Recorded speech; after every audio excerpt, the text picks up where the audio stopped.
This is a regulated power supply by abron01. In this we have the on-off switch, where it is you can switch off and on, and this one is a fine control, coarse control for the voltage. I can do it. It can, the maximum is 15 volt 1 ampere.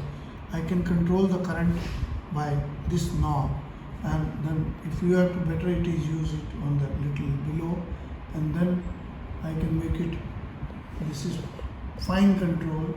I can control it to the desired. Say I want to use it on 10 volts.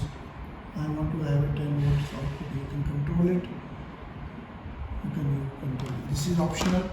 We have got the different type of banana plugs and wires, and this is a demonstration another for voltmeter.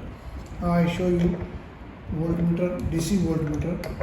In this case, the DC voltmeter has a built-in power supply.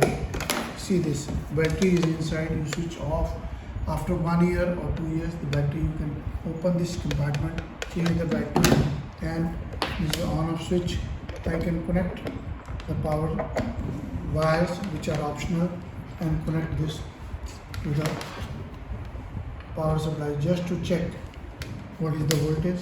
Now see, it's 9.85, 9.85. I can reduce it to 6, 5.25, 5.25, and the maximum it can take is up to 15 volts.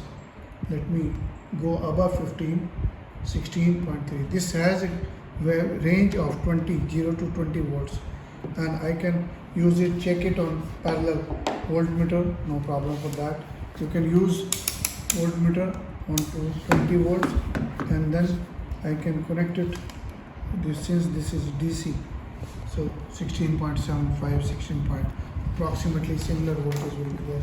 This is overload protection. Once the load becomes more than 1 ampere, draw the voltage amperes, then this will start. Switch off and start it again. Very easy to use. These are two controls for slow and fast, coarse and fine, and this is for amperes. Mostly lab experiments are done below, let's say 500, 200, so better keep it below, then very easy to use. Please visit our website and subscribe to our channel, and different emails you can write an email abron01@gmail.com. Thank you very much.